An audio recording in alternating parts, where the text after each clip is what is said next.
So let's take a look at this first scene, and hopefully it's not going to be too loud for everyone. Now, once again, no, there's going to be no spoilers. This is, if you haven't seen Arcane, this is not going to ruin anything. It's just some random little bits of animation. So, this is the first scene.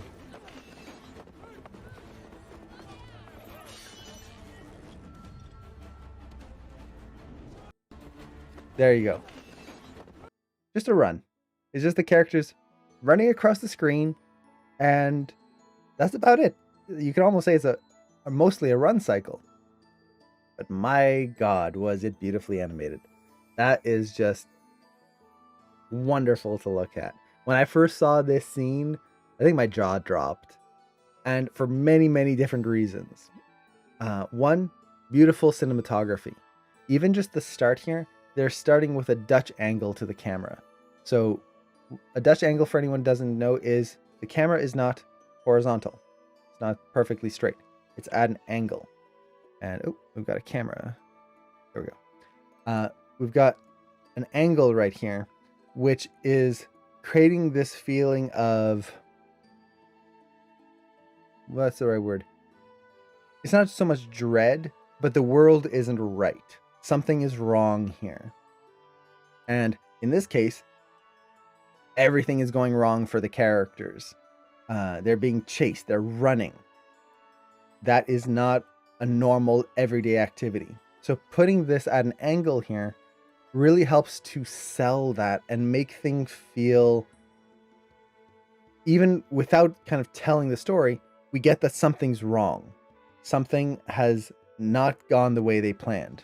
And as the story goes, you can see here, as the camera whips around, it kind of straightens out here. If you look at the horizon line right there, and yeah, that's what I figured. For some reason, let me just put that down there. Okay.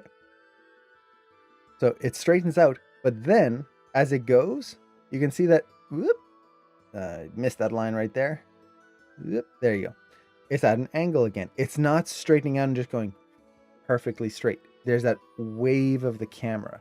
So it's retaining some of that Dutch angle in there. And then we also get this nice, cool camera shake where this bolus hits the ground and causes the camera to react to that. This creates the feeling that the camera is in the action. It is part of the action. Instead of just kind of spinning and moving, it follows the characters. It swoops through. It's got weight to it as it kind of overcorrects. And then as something happens, we get that shake in there. It is beautiful.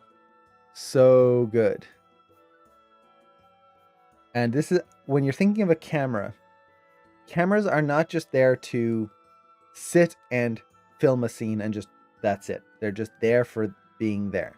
Cameras are the audience. Cameras are how we show the audience the world that we are creating and the stories that we're telling. And we need to ask ourselves, what should the camera be telling the audience? How can we use the camera to further our story and not just place it in there because, hey, we need a camera. Boop, done. End of day. So in this case, they, like I said, they wanted to show the world isn't right. Things have gone wrong. You can do that by tilting the camera. They are showing this really nice low angle of the lens here, which makes everything feel really dynamic, where the characters start off very far and they come in really close to the camera and run right past. What this does is it gives us that feeling of being kind of caught in the middle, where instead of you've just got characters and they're just running parallel to the screen, which it works, but it would be kind of like as a casual observer, we're just watching this thing, and if, let's say, you saw some people riding down the street, it's like, oh, that's interesting. I wonder what they're running from. And that's it. By putting it here, it puts us in the middle of the action where the characters are running, and it's like, imagine being in the middle of the street and now someone's running down and they like buzz right by your shoulder, and then maybe someone else knocks into your next shoulder. Suddenly, you're not just going, I wonder what that's all about.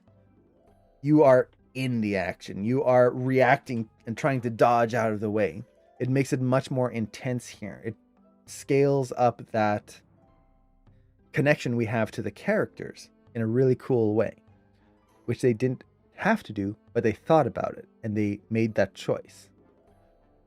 Like I said before, it turns, it's following the characters. We get that connection there. And now we're running along with them.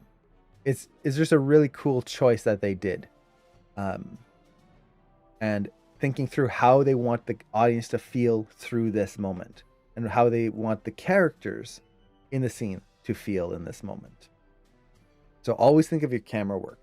And I always recommend, if you're learning animation, maybe not when you're first starting out, like class 1, class 2, class 3, or when you're doing like intro to animation and then body mechanics. Don't worry about it then. But as you get more into advanced body mechanics, and then especially when you start getting into acting type classes or type shots, really start studying cinematography. If you can frame a shot beautifully, it tells so much more of a story and makes people care. Versus if you have the exact same animation, but you put the camera in a place that doesn't add anything, it'll just kill the shot. And it's just not going to be interesting to look at. So, study cinematography. Now, with that, let's actually, I'll mute this. So, we've got this.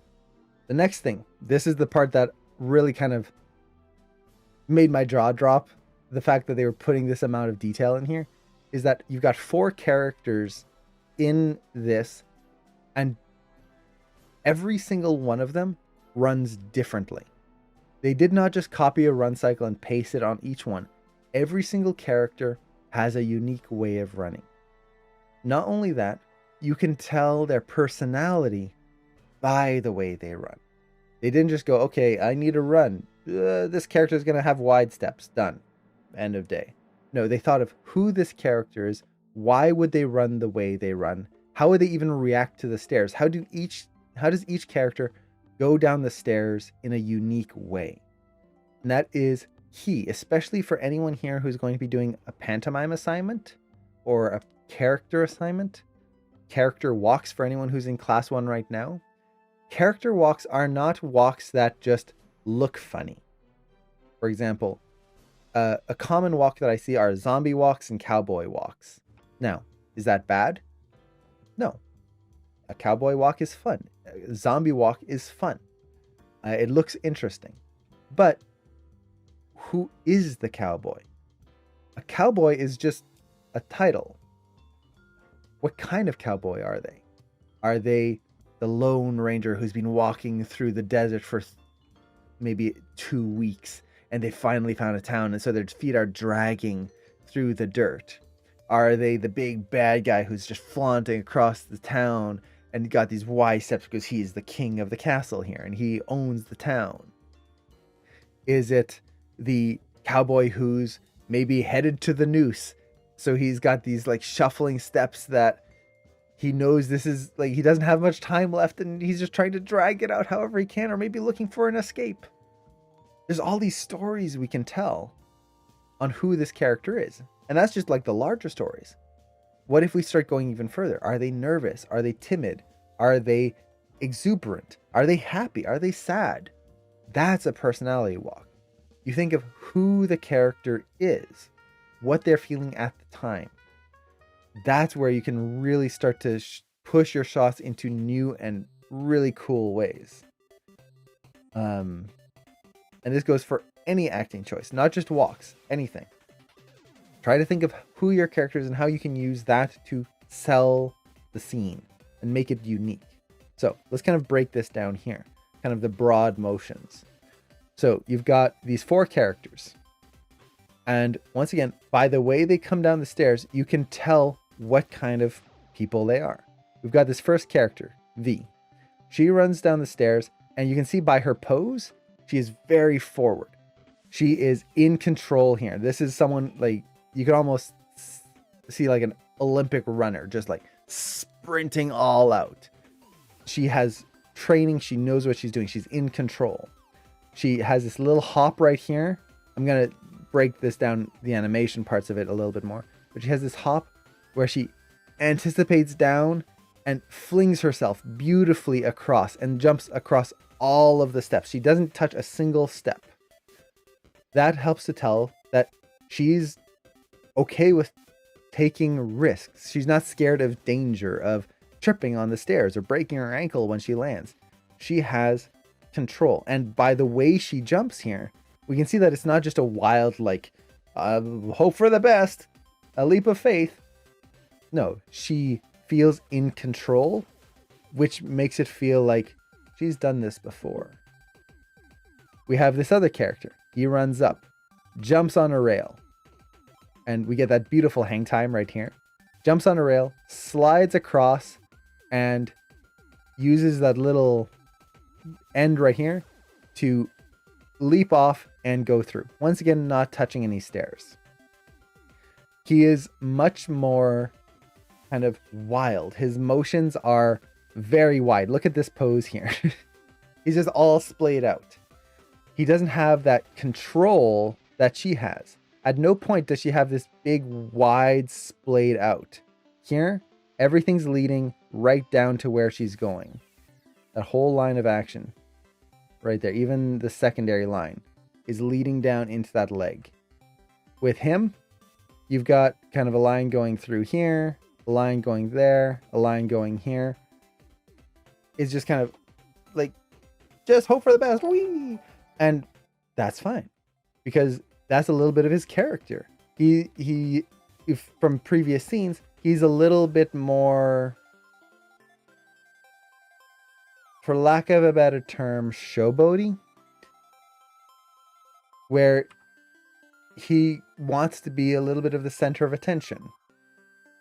He's also kind of got some like flair to him.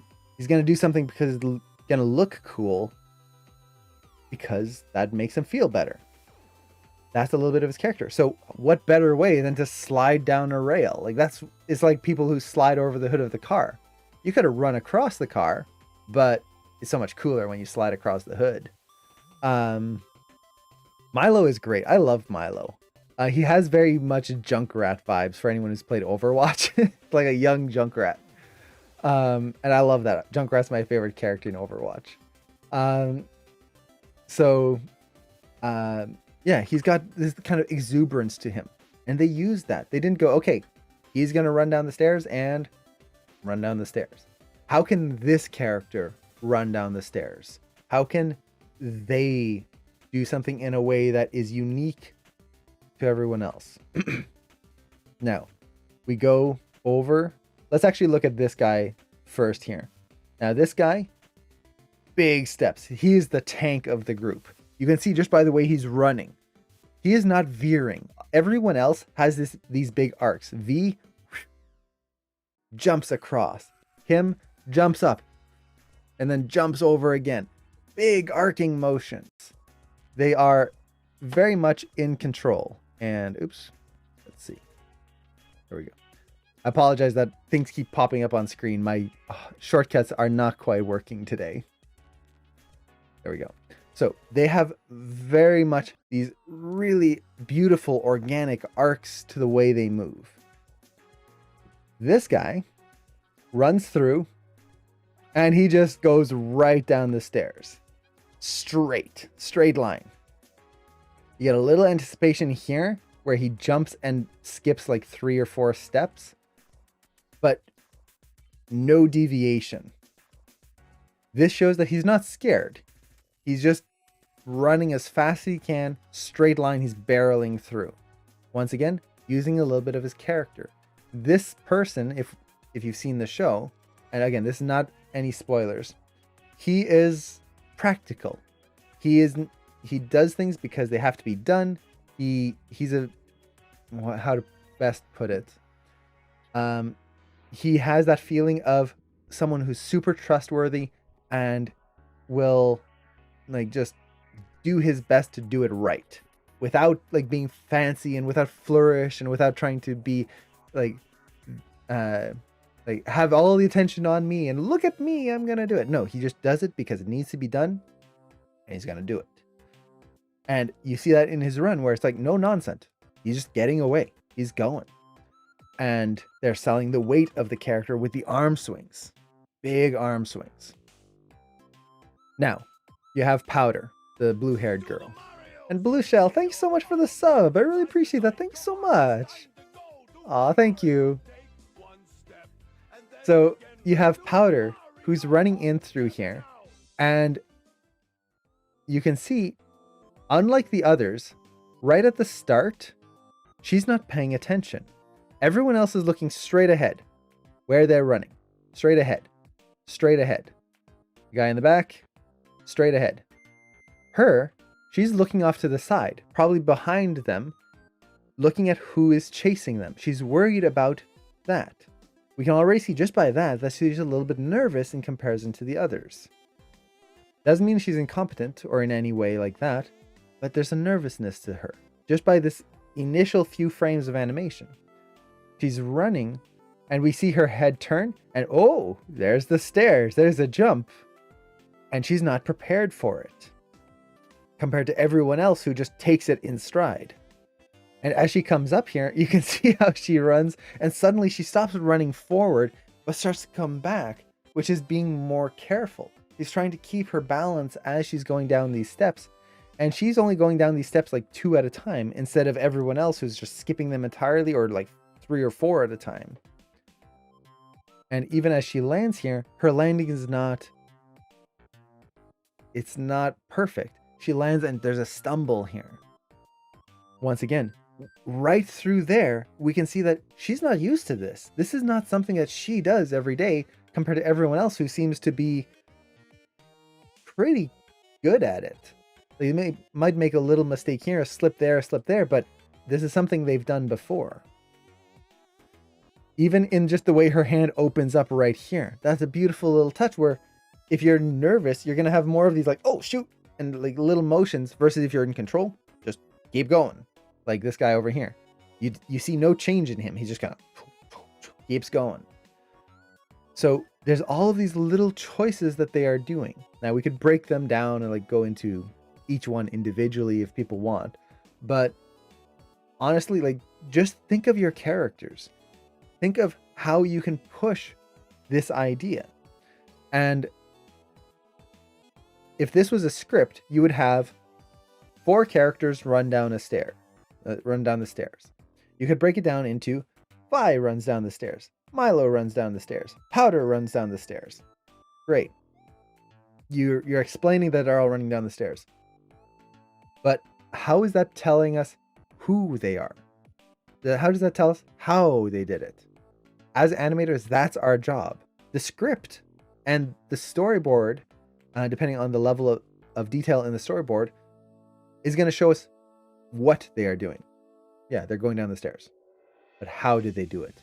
That's our job. We have to think of the characters, think of who we want to animate, and put that into the way they do something. Now, on a production, you will have a lot of that built in. You're going to have the directors kind of giving you feedback on, I want the characters to move a certain way, I want a certain feel here and there. But this is something you should be applying to every one of your shots, especially when you start getting into acting. Now, if any of you are starting like class 1, doing basic pendulums, ball balances, you don't have to think about this stuff. But now that you're doing personality walks, if you're doing something like that, that's this. We are thinking of who our character is. Why are they walking the way they are doing? Why are they moving the way they are? And how can we sell that? And the more complex the shot, the more you have to think about these things. So when I saw this just, like I said, it floored me, because even in this, it's not even that long. Like when they jump down the stairs, it's 80 frames-ish before the camera turns. And you got all of this information right there. Without having to be told, without having to someone have to go, I'm nervous. I'm not. They've got nothing on me. You didn't have any of that. You saw it in their run. You didn't have to explain their personality. And that's kind of a side note, something I love in film, when they can show and not tell. That is huge. We don't always need to have everything monologued to us or explained to us. Sometimes it's best, and most times it's best, to see it and understand it. So we've got that. Now, even at the run here, now they start going into more of a general run cycle. But one thing I just want to mention here is as they're running, I love this moment where the bolus comes down. Look at the art or the arc of it. It doesn't just kind of go there or worse. And I keep hitting the wrong hotkey. I apologize. My hotkeys got tweaked. It doesn't just do that or straight line. The straight line would be boring. The arc would be kind of cool, but it's chaotic. No one knows where this is going to hit. It kind of starts out this way, goes that way, and then swings through. It's kind of going in this crazy pattern. And that's okay. Things don't have to be perfect and smooth. There can be imperfections to things, especially like this thing is spinning very quickly. There's 3 different like bolus things that are spinning around. It's not going to be perfectly weighted. It's not a frisbee. So it can have a little bit of a shake to it. It makes that feel like, okay, where's it going to hit? We don't know. And adds that chaos to this moment. But what I really love is as it comes down here, it catches her leg. And this is something I actually didn't notice the first time I watched this. I had to rewatch it. And then I noticed how it actually wraps around her leg here. And you feel her leg get pulled here. See how the arc of the leg starts to get pulled right through there? And you can feel that pull happening right there before it slips off of her foot. And this is just a beautiful touch where they have an interaction in the middle of a run cycle. And it actually throws off her run here where she looks back and you can see her kind of stumble right through here. And now it's moving in slow motion. But that's just such a great detail. And I also love that not only is she being affected physically by this object, you see the other characters, especially the ones with experience, reacting to it. So even though we don't see what's happening up here, like we see there's some guards up there, we see his reaction. He starts to duck down right here, and then that comes into screen because he would have seen the people on the bridge start to throw the objects. We see Vi at the front there start to lean over. She's dodging out of the way. And we get this beautiful composition here where both characters are separating out from this object coming through the middle. And she hasn't reacted yet. And then you get that nice stumble. So this is a beautiful way of breaking up that run cycle. So they're not just running, and that's it. You have them interacting with the world that is around them, what they see, how they perceive that, and their skill level to determine how they react to it. I love right here how you see V actually look back. Like her arm is way back here, and you can see her face right there. And she's looking back to see if everyone's okay. Even Milo here, same thing. Now, they're doing a similar pose. Both of them kind of like let's do it this way, arm way out, looking back behind them. But see how they're both different? They're pushing the poses in different ways. With Vi, I always forget if it's V or Vi. The other arm is tucked behind here, and the legs are very much in control. With Milo, arm way out, leg way out.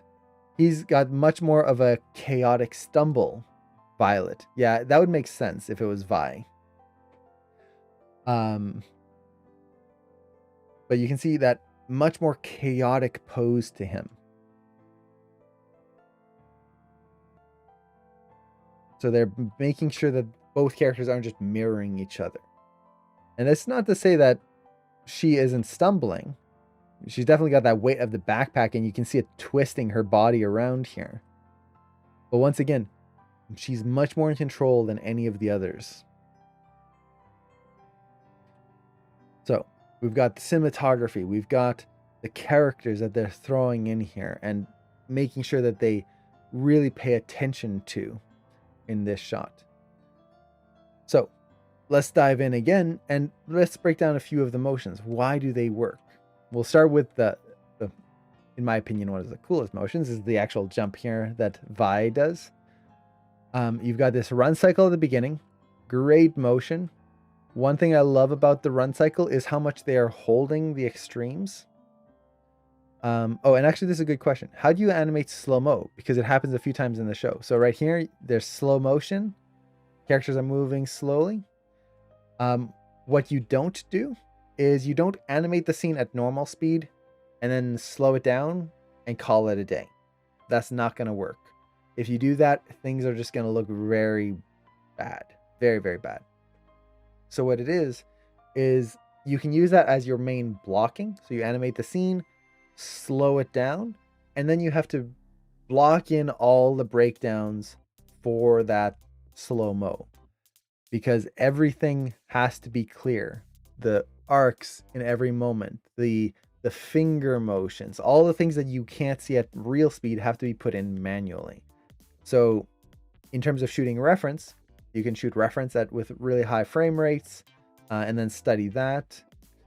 But a lot of it is just you animate everything at a slower speed, or in other words, more frames. And that just takes a lot of time. Same thing with kind of sped up animation. Sped up animation like time lapse, you don't just animate a scene and then speed it up. That's not going to work quite right. It's always going to feel weird. Instead, you have to study actual time lapses and how they look and animate from there. They did that quite a bit in Spider-Verse where they studied time lapse. There's that scene where Miles is in his dorm, I believe. Yeah. And like there's a time lapse in there.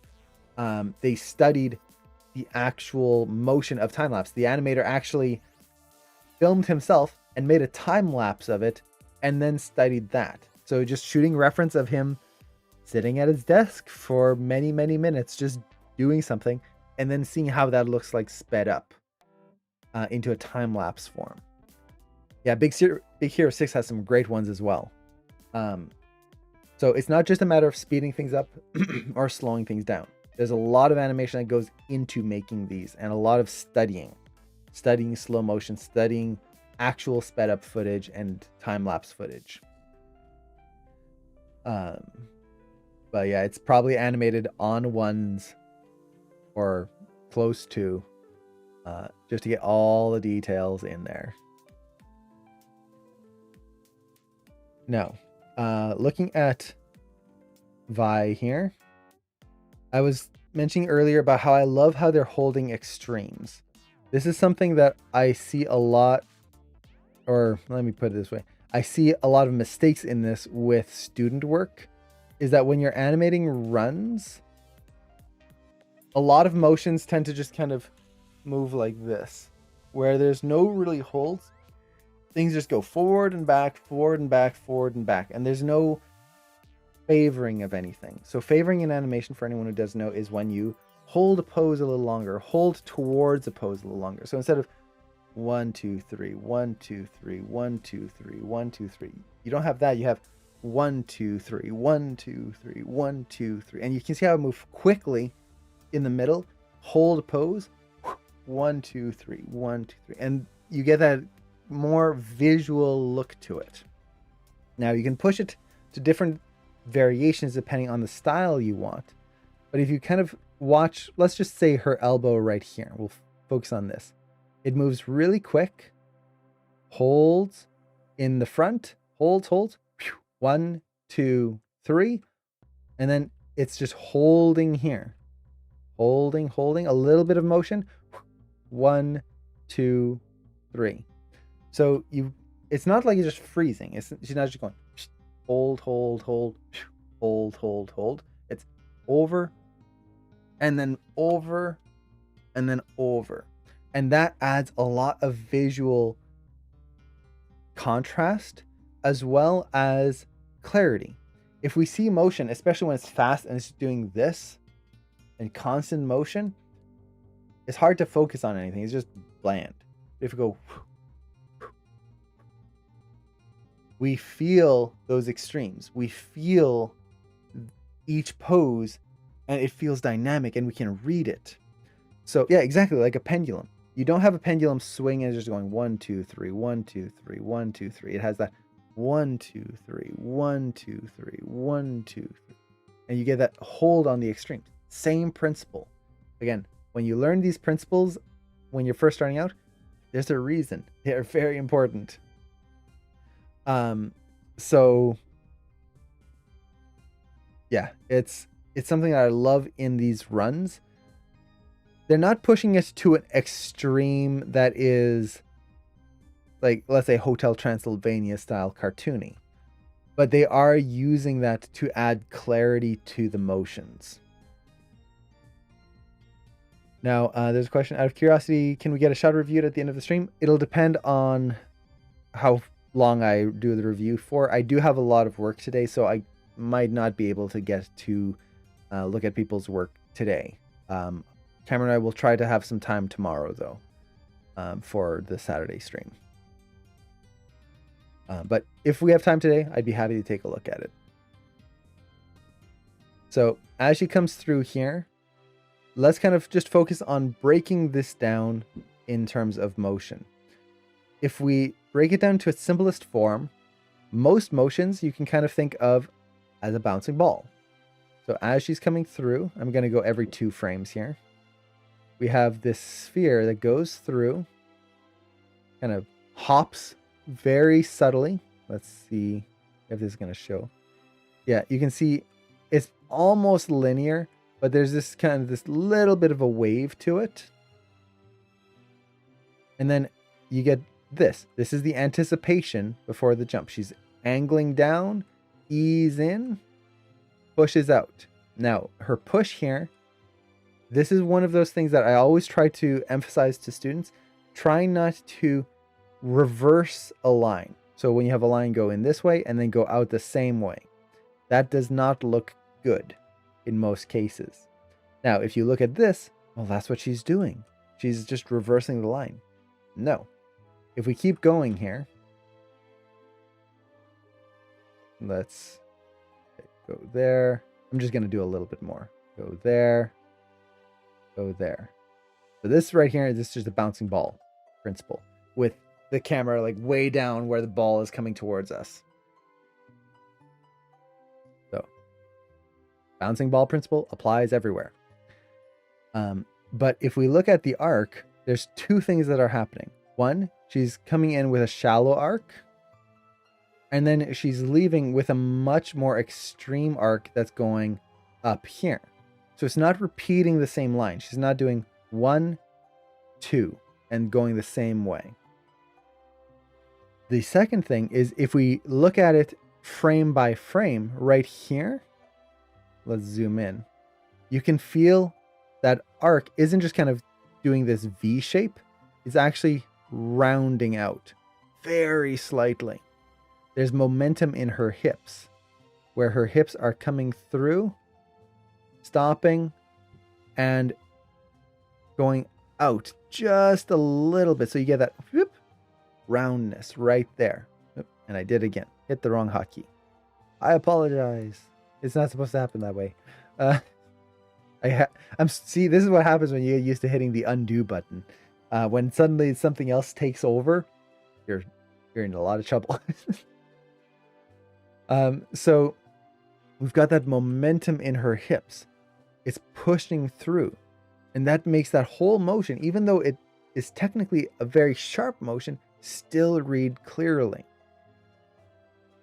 She jumps through, bouncing ball, like I said before. This would actually be a little bit more there. Comes through, a little bit bigger here. There we go. So just that nice arcing motion right there. And she lands, and once again we get that momentum kind of carrying her through and then back. Now, that's the core motion at its base. Let's actually turn off our frames here and just kind of look at that this way. And we just look at this. You can feel that visual interest. Now we've got a whole bunch of drawings here, so it's going to be hard to see. But see how even just that ball moving through, it looks kind of cool and fun. It's not just going across and then going down and woo, that's it. Not just a boring line. There's this life to it. There's that kind of jump forward, hold, jump again. We just get that extra little life just looking at this. This is one of those things I always try to strive to push my students to think about, is if you can break down your shot to its simplest form, in this case, just a sphere, and that's almost all shots can be broken down into these core components. That is going to, if you can make that core component just feel great, everything else can be built off of that. If that core component is not there, all the extra stuff you add onto it is not going to be interesting because the core is not interesting. And we can take a look. Let's look at Milo here. Do the same thing. So let's turn this off and we'll just break him down to his core. Let's go with what's going to show up on white. We'll go with pink. Okay. So look at his hips. And I'm just going to go every 2 frames. And actually, let me make sure I'm on the same frames as her.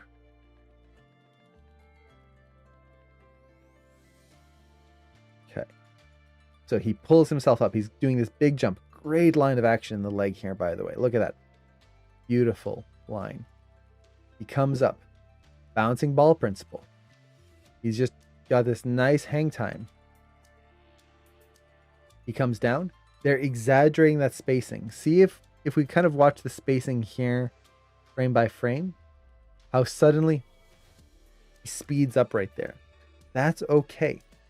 Just because we're using the bouncing ball principle does not mean we have to animate this as if it's a real bouncing ball that has to have actual bouncing ball physics. We can exaggerate. We're using it as a base to start with. So in this case, he comes up, but they're kind of adding the extra shoots down to make him feel like he's got that momentum to slide across that rail. Really cool. Now, if we keep an eye on his hips, it would be right around there. Let's see if I got it actually close. I think I'm slightly too low. Yeah. So I drew it too low here. It would be right here. Then he comes through. Let me move my screen here. Comes through. And right here, you can see his hips kind of hit a little bit of a wall because we have a camera move that's panning. So that's going to offset our arc. But he is also stopping himself with his arm. So that momentum is going to have a pause in there. That's fine. As he comes through, we get that and down and up he goes. So we've got this motion right here. Right there. Now, the arcs are not going to be perfect. See how it kind of feels like it plateaus right here? That's the camera move. Fighting. I hit the undo button again. That's the camera move fighting the arc of his jump. He's moving up while the camera is moving down, which will flatten that arc right through there. That's fine. It's totally okay if that arc gets flattened as long as the overall motion still feels good. So let's take a look at this and see how that feels. And let's add the holds. So you get that other ball jumping through and you get that kind of. Now here, see how it kind of stutters? That's the camera move. Now that we have no frame of reference, suddenly this looks very strange. Having that camera move or that arc right through there. But let's just play through and see how that feels. Nice. So you see how that feels a little different. We have one that's kind of got this double bounce. Let's zoom out here a little bit. And I'm just going to set my range right through here. So you get the one bounce that goes dook, dook, 1, 2, whereas the other one runs in, whoop, and then slide. You feel each one is different just looking at the ball here. And we've got a lot of our markings kind of making this super messy. But even just breaking it down here, we feel a difference in the two ways the character moves. So break down your motion to its core. It's not going to look the greatest because you're missing a whole bunch of stuff, but it is very important in understanding how a character is going to move and making sure that you have that solid base. Now, going back to V right here, let's keep breaking down some of her motions there. And let's see, which program do you use now for sketching? I'm using Sync Sketch right here. So, why can I not draw?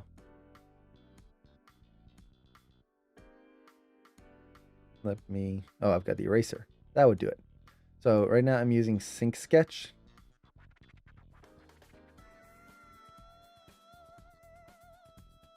But usually I use Clip Studio when I draw. So Sync Sketch is great for reviewing work and doing analyses like these master studies.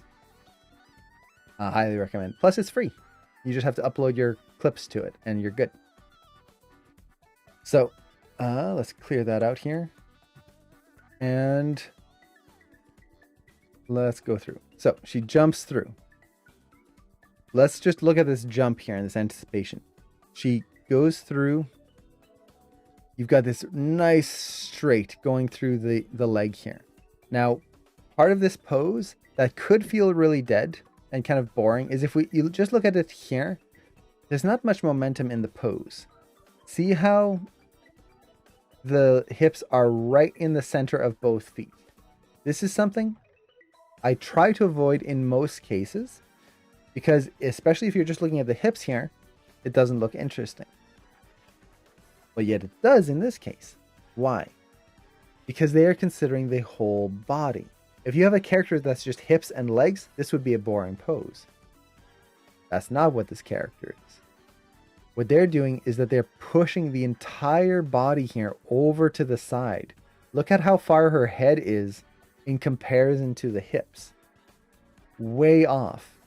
This makes it feel dynamic. They're pushing that line of action through the pose here, all the way through from the foot up into the arm right here. That's your line of action. And you've got the secondary line of action going from one arm right through here. So, and you could even say there's a tertiary line, a third one going through here. So they're really making sure that everything flows through this. And this is one of those elements that I try to look for in my own shots. I always break it down, not always. I try to break it down in this way. Look for the center of your hips. Look for the center of the neck, right around there.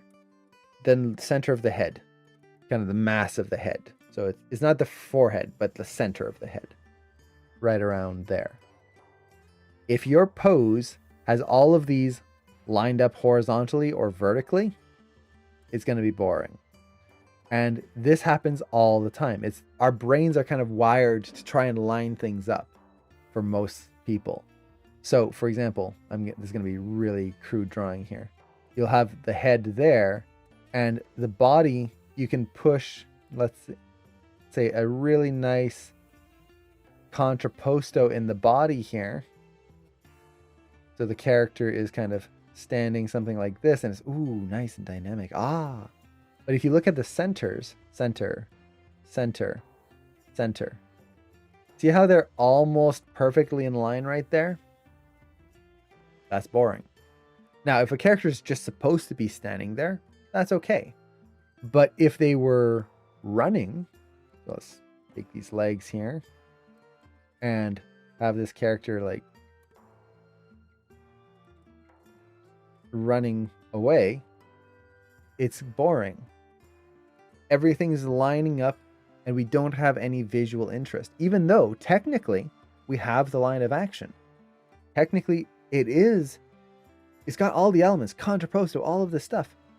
The individual head, neck, hips, all lined up, it kills the pose. So look for those points. Especially if a character is moving, try to offset those points. It makes it so much more dynamic. So she runs through here. Now, what I love here is you're getting this nice stretch, and she crouches down, and you really feel the hips lead the action. Look at the spacing of the hips here.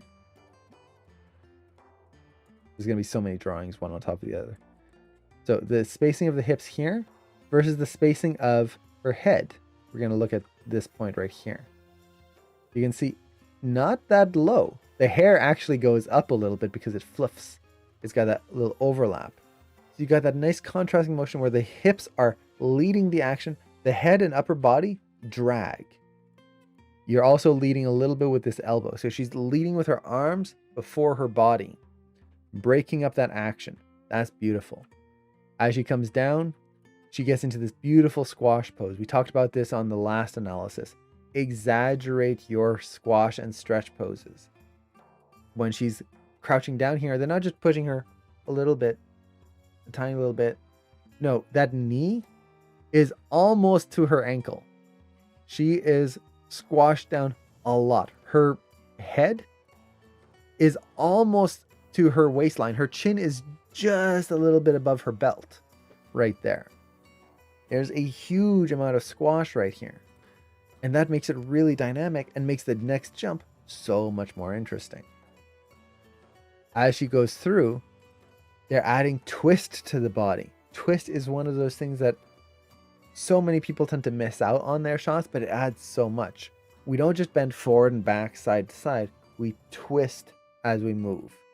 And in this case, they're adding the twist and using momentum to help as well. So you've got the arm here, kind of pulling back. Let's actually draw this a little bit better. So you've got that body twisted back as the arm is back on that side right here. As she comes forward, you feel that body start to twist around and the arm starts to kick forward, or punch forward, I should say, right through here. As she stops, her hips, you can see how they slow down, but the body keeps twisting. This creates that offset motion. She's not just kind of whoop, stop, whoop, move on. That pose to pose feeling. As her hips slow down, body keeps twisting. As the hips start to change direction here and go out the other way, and let me draw it out here so it's easier to see. As the hips go out that way, the body is still twisting and the arm is still going the other way. It helps to give that extra momentum to everything. Not everything is just changing direction all at once.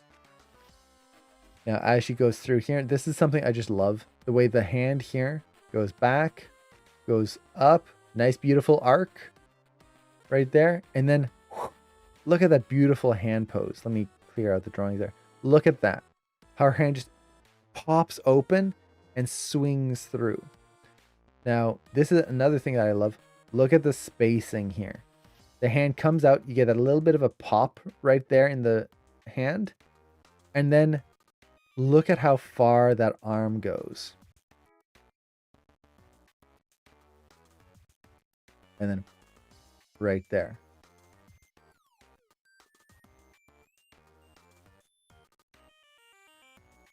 You get that big, fast motion.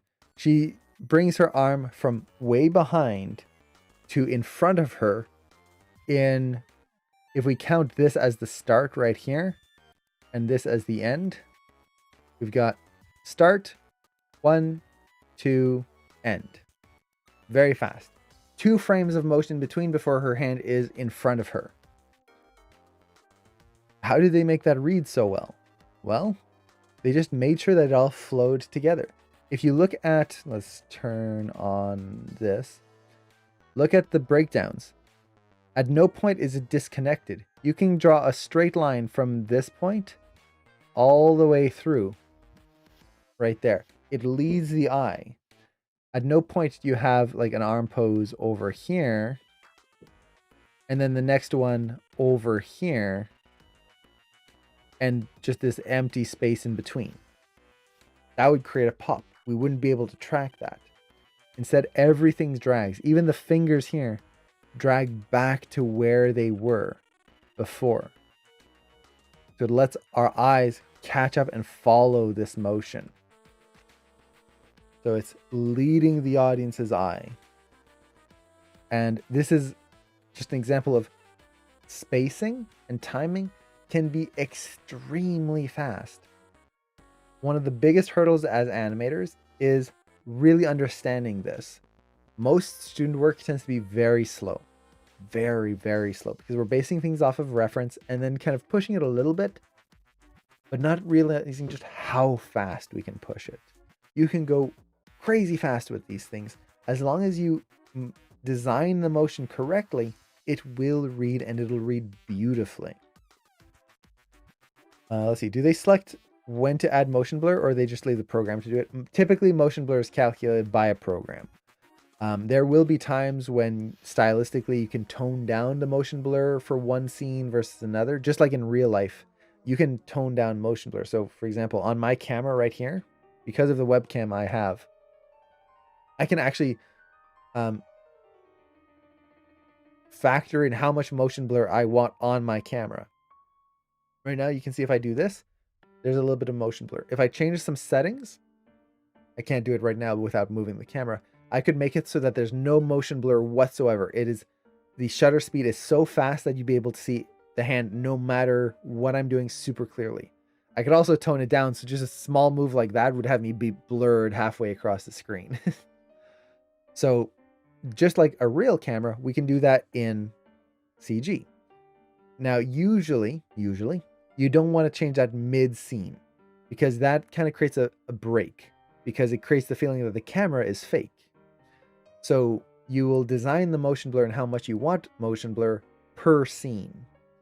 And there will be moments when you can exaggerate that, but usually that'll start becoming more smears and effects that you can use versus just that one value. You would stretch the arm out here. So for example, her hand right there, it looks like it's a little bit longer than it should be right here.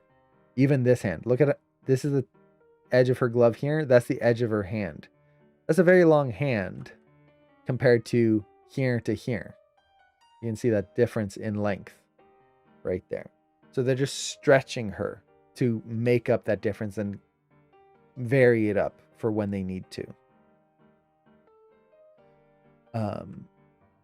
So comes through the other arm as well. Like we didn't talk about the other arm, but that one has a great sense of speed as well. Let's kind of, I've got so many drawings on this one little thing. So the elbow comes through here. You can see that motion from there to there, and then comes through. I've got this a little too high. Right there, and then ease in. Right up here, and look at that beautiful arc. And once again, how do they make this read? They're letting the arm flow through and point back to where it was before. Now, the other reason why this one doesn't pop, even though it's not connected like the other, is that it's moving within her silhouette. So her whole body is helping this move versus something that's way out here and just moving on its own. So the entirety of her body motion is helping right there. Okay. Look here. Beautiful jump, beautiful pose. Look at that nice line of action. How you have that contrasting motion and that shake in the knee. A lot of people try to like tone down all of the leg shake and knee pops and all of that. Our knees pop and wiggle. Our knees are not the most stable thing, especially when you're moving in the air or just like sitting down. My legs are always bouncing around. You probably notice it, how much I wiggle around in my seat. I bounce my legs quite a bit. But as the leg is coming through here, you can see that it goes out and then back in and then out again. And that's not a bad thing. As long as it's not distracting to the audience, it adds typically what we call dirt in a scene. It makes it feel just a little bit more alive, where things in real life will sometimes have just a little bit of a pop or a wiggle. If everything is always super smooth at all times, it tends to feel fake. So a little motion like that, as long as it's not distracting, and it's not like the hand is suddenly just going for no reason, just a little bit of a knee silhouette, that's totally fine. I love this. Look at the line that they're creating on the pants right here. This is a very stylistic choice.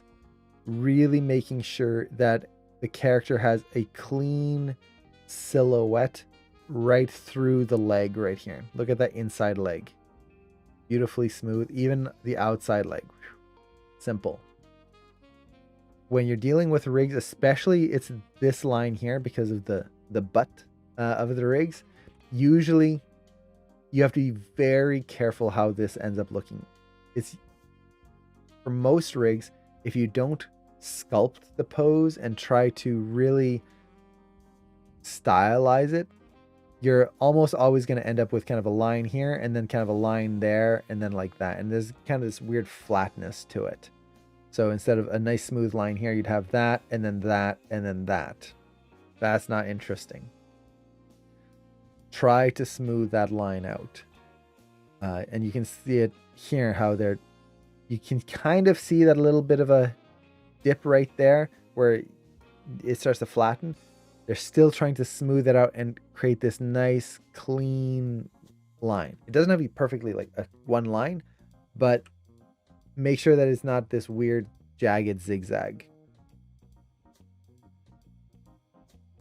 I love this little hang time right here where they're just kind of holding him up here for like 2 frames right there before his legs come down. I also love how his hair is just like way up. Slides through. Great catch right here where he brings his hand down. You get that nice stretch before dunk, it bends right there. You feel it in his shoulder. Look at the line between his head and the pauldron right there, and how suddenly that's kind of shooting forward as that stops ever so slightly. It's very slight, but it's there. You can also feel his other shoulder coming up and over as it's kind of suddenly coming to a stop and it wants to keep going forward. And it's stretching his body as well. And then he uses that momentum to push over top, pivot himself over, and then move around. So they're using that little bit of a hitch to kind of let that shoulder here lead the action. And then it goes into that leg swinging through. Very nice. And then powder. Such a great run.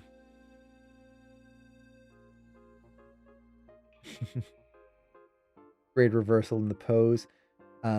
Beautiful overlap in the arms. So they're really showing that she's not just moving down and her arms are perfectly still. She's kind of got this arm flap going on, especially on that first step. And then it tightens up before it loosens up again right here. And you have that drag on the arms. And you can see how much they're pushing the clavicles. Those shoulders are way up here, right at the jawline, compared to over here where you see a clear distinction between head and shoulders. Beautiful work.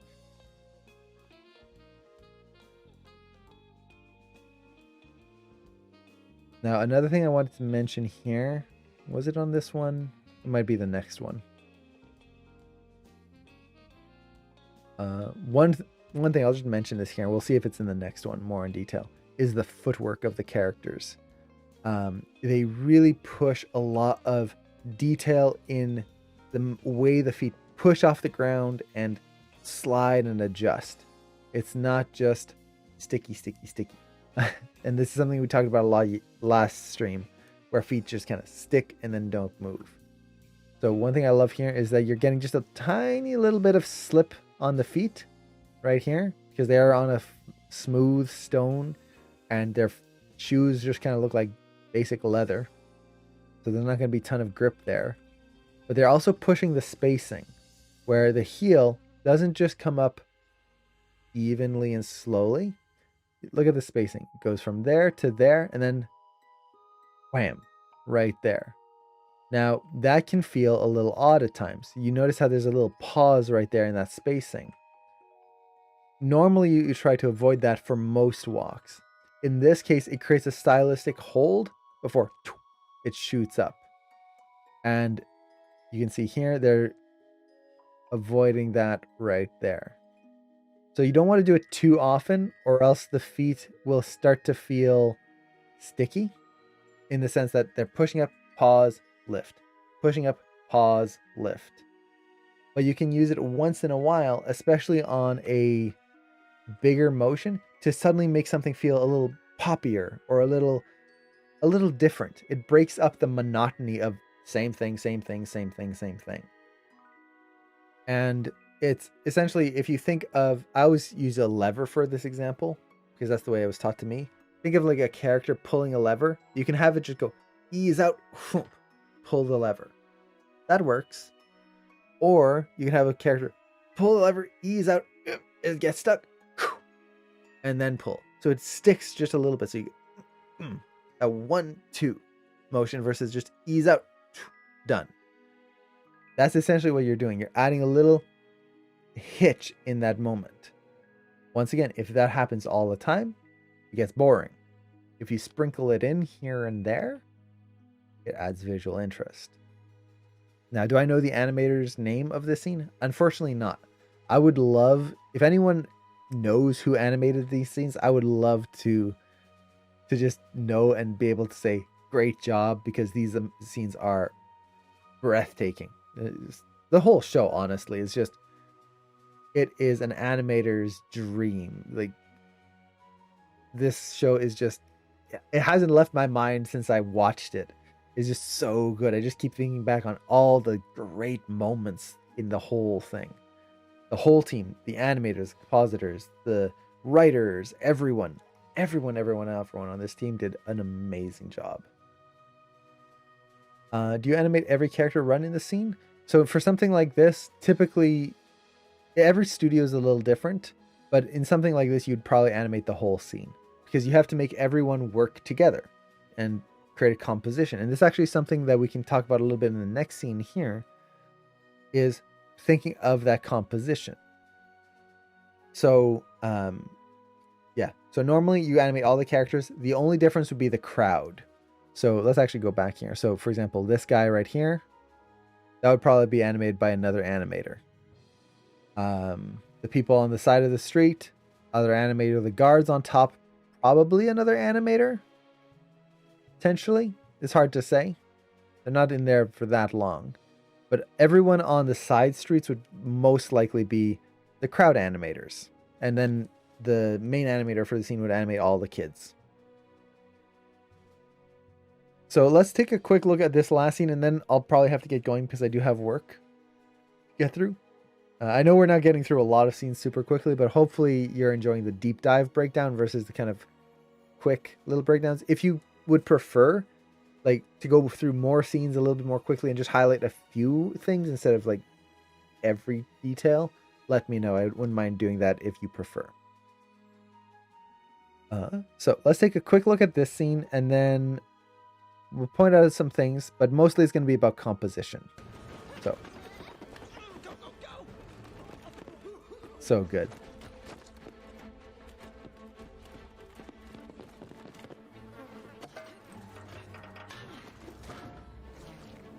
Those 2D effects.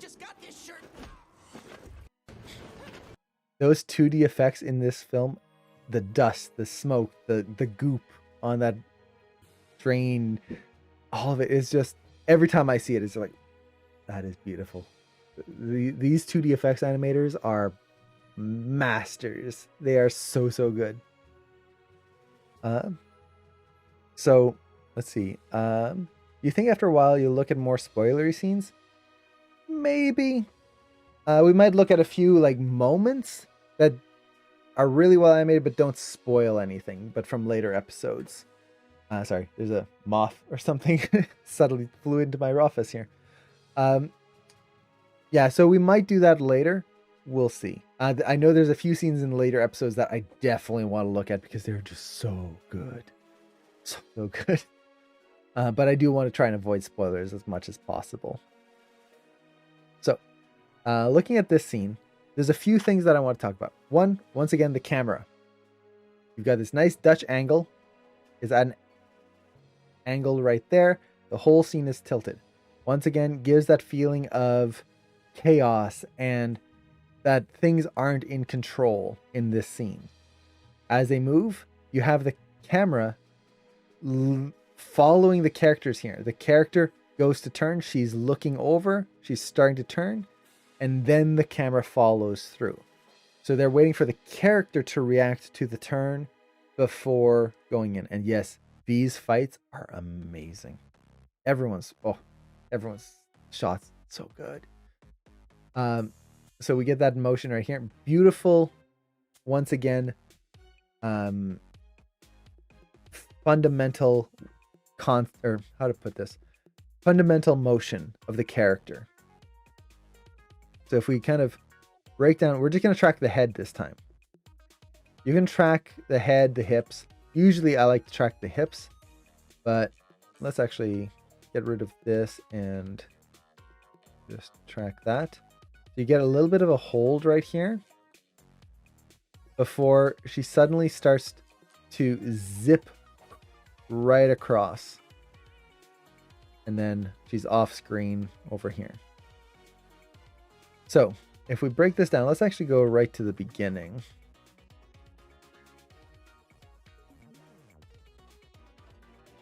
And let's just focus on this one moment right here.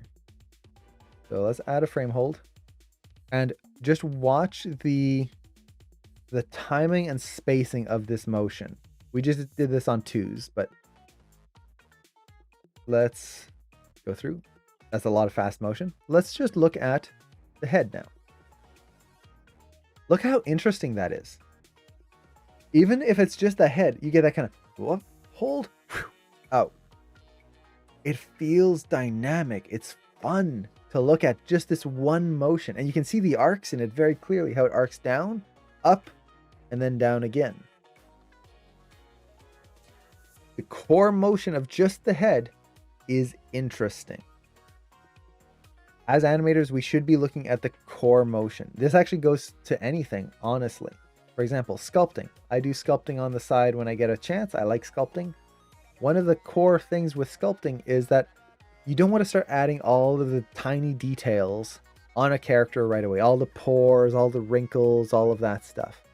If you don't have the core form, it's not going to matter. You need to think of the basic shape of the model first. What's the overall silhouette? What are the planes of the body? And by planes, like the flat parts versus the angled parts. You try to look for all of these and come up with the overall form, silhouette, and proportions. And then you start adding details. Animation is the same way. Before we start adding all the facial details and all the hair overlap and all that cool stuff, we want to make sure that that overall motion feels interesting. And you can break this down. Just look at the hips. Just look at the head. Does it feel interesting? If so, okay, now how can we connect them together to make both look interesting and work together? So, we've got that. Great motion. I love how her hand opens up right here. A lot of people, when they start animating hands, they just kind of leave them in one pose the whole shot, and worse, they just kind of leave them paddles the whole shot. If you can add like moments like this where she's running and then there's this reaction where she's trying to reach out to stop herself, it just adds so much. You can see him do the same thing here where he grabs on and look at that beautiful motion. He hits and then you get that finger slide and then fingers keep pushing there. Great stretch and reversal in his line of action right there as he's pushing the character out of the way. And you get that reversal once again here. Okay, but that's not what I want to talk about. This here is not what I'm going to talk about either, but I want to mention it. Another great detail that you can add to your shots is having characters react to things. When a character runs into a scene, they could be out of breath, they could be tired, they could trip, they can push someone out of the way, or in this case, they just ran through some steam slash chemical smoke, and you have them coughing. That one guy reacts to his environment. If you look at the people in back, look at that, rubbing his eyes, trying to get the smoke out of his eyes. The other one back here, like he's still in the smoke, he's trying to get it out of his face. That makes it so much more believable that they interacted with their scene versus running up. I'm here. Now what? Have characters react. Maybe they walk into a bright room from, like, they were in a dark room, they walk into a bright room, and you have them blink and readjust their eyes if they step outside into the sunlight. Maybe it's the opposite. Bright light into the dark. There's going to be a moment where they stumble and pause and have to wait for their eyes to adjust. If they're in a loud environment, let's say maybe we'll do both sides. You're in a quiet environment and you walk in and now you're in a club and the music's pounding and it's super loud. There's going to be kind of a flinch or some reaction to that. Or maybe it'll be the opposite where it's like, yeah, I'm in the club and now you're starting to move. What if it's the opposite? Very loud music and then you step in, close the door, and now it's silence. Everything's just quiet. How can the character react? Are they nervous about that? Is it supposed to be quiet? Are they kind of relaxed where they step out and say, oh, so much better? I can hear myself think.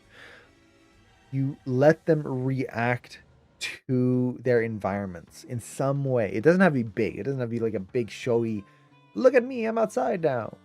But try to think of how you can add something. And in this case, they did that beautifully here. And look at that cough. You get that breath right here. Look at the mouth shape. It's beautiful. It's all offset. You got this beautiful line of action in the face. He starts to cough. You can feel it start with the neck right in there.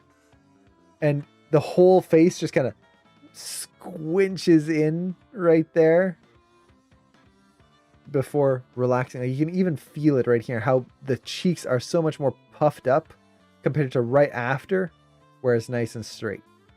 That silhouette of the face, you feel it right in there, that cough. Even here, you feel that jaw lead the action, cough, and he stands up. And even the eyes, like this seems like this has the feeling of someone who has allergies and they've just like stepped into a field of like dandelions and it's just like, oh, I'm gonna have a bad day. It's just that tired eye right there. So good. And look at this beautiful line of the face. You're getting a contrapposto in the mouth. The mouth shape is not perfectly centered. If we look at the center of the face here and draw a straight line, you can definitely see how it's curved right here. They're pushing the jaw, pushing the mouth a little bit to push this line of action, make that facial pose just so much more appealing. And he's just some guy on the side that coughs. He's not even the captain of the guards over here, Mr. Mustache. So push your facial poses. Even for something like this, it just adds so much more. But once again, not what I was wanting to talk about on this scene. So let's kind of go forward. Great pull here. Look at this. We talked about facial poses and how you want them to feel connected. Right here, as she's straining, you feel the brow come down.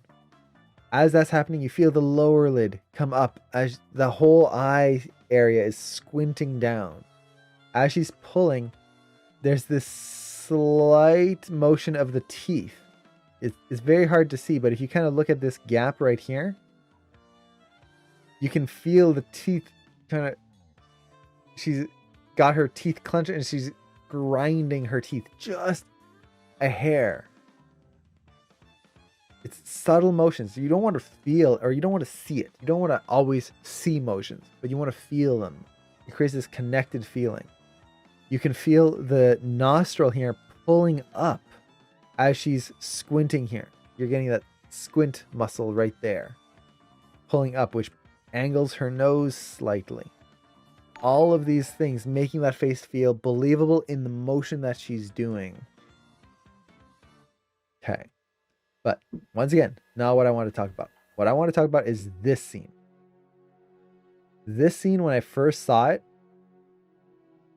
this was the moment where I went, this piece is a visual, or this show is a visual masterpiece.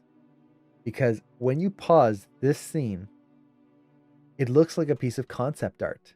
Like, this doesn't look like a render from the final film. This looks like someone went in and painted all of this. It just looks beautiful.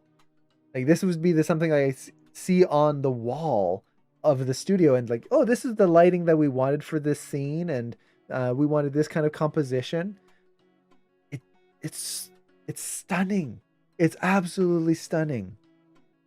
And no matter what frame you go on in this moment, so let's actually go from here and then to the end here. So any moment here, like if I go back here, it still looks like a concept art. It doesn't suddenly start moving and, oh no, now we've lost that feeling. It feels just as good. Right here, even with the smoke, same thing. It feels so beautiful and painterly. Now, is it just the painting effect that does that? No. The painting effect is definitely a huge part of it. It makes it feel like it is a piece of concept art. And it wouldn't surprise me if like there was a matte painting on this of some sort. So maybe this whole thing right here is actually just a painting that they put the characters on top of. That wouldn't surprise me, honestly, if they used techniques like that. But what really makes this all feel as a whole like it is a piece of concept art is the composition of the characters. The way they are using the camera work to frame everything up. The way these three characters here are separated by V by this doorway. And they're kind of in the light while she's going into the darkness here.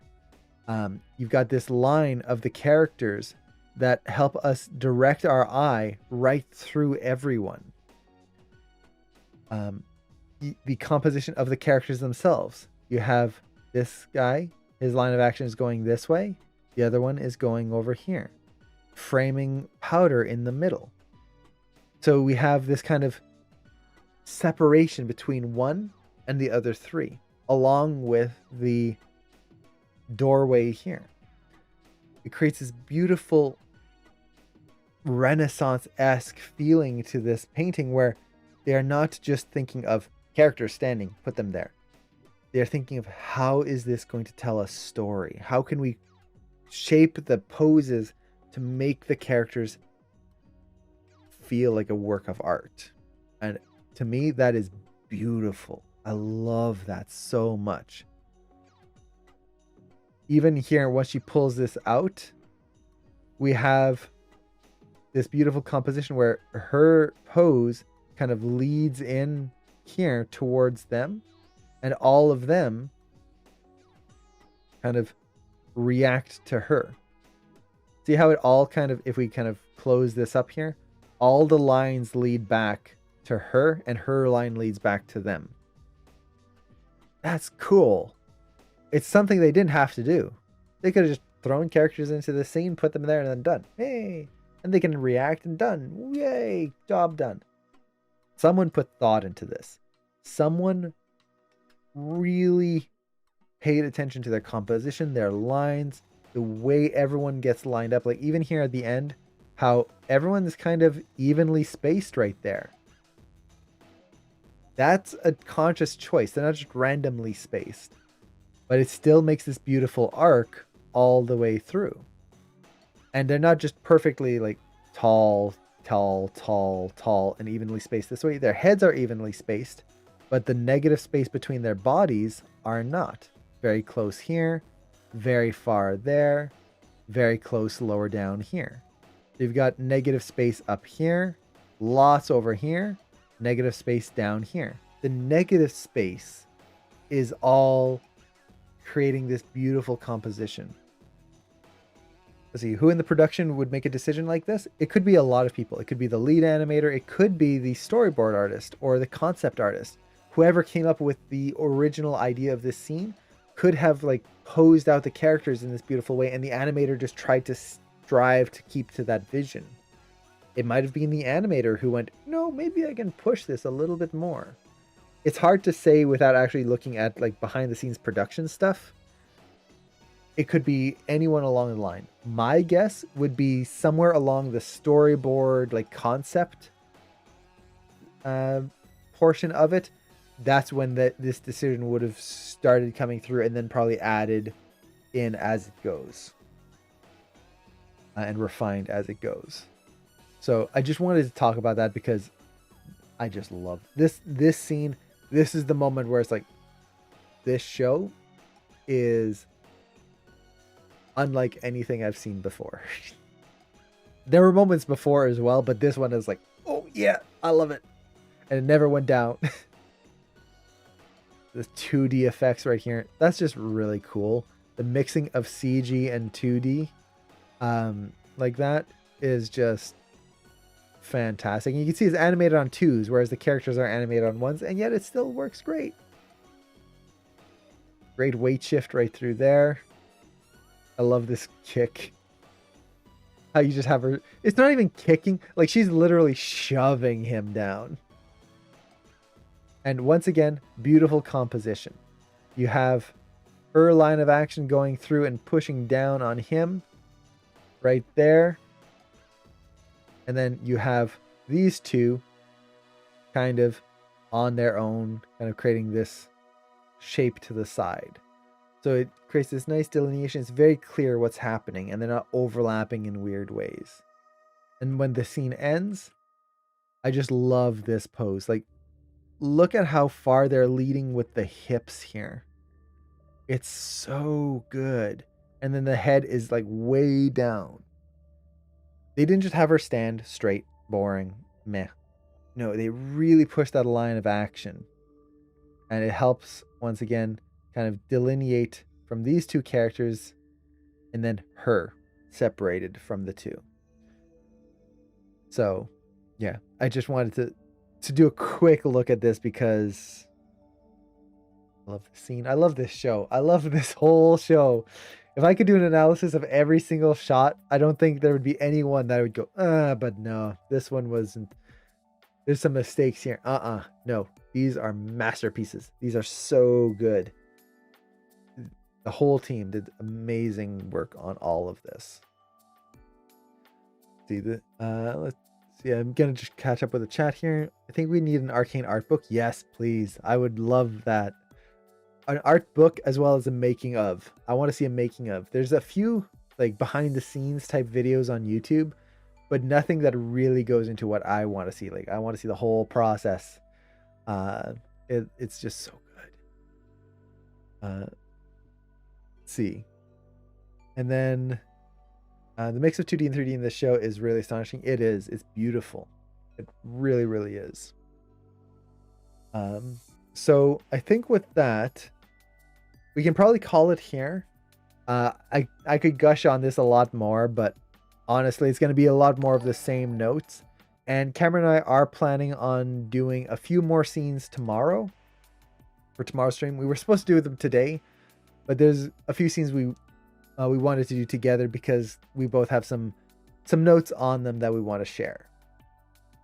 Basically just gushing about it even more. But we're going to save that for tomorrow. If anyone wants other demos, definitely let us know. If anyone's tired of seeing Arcane, definitely let us know. Honestly, we just decided this is going to be Arcane week because it deserves it. But then, yeah, we'll probably move on from Arcane after that. Do some more demos and stuff. I do have a few my demos I want to do.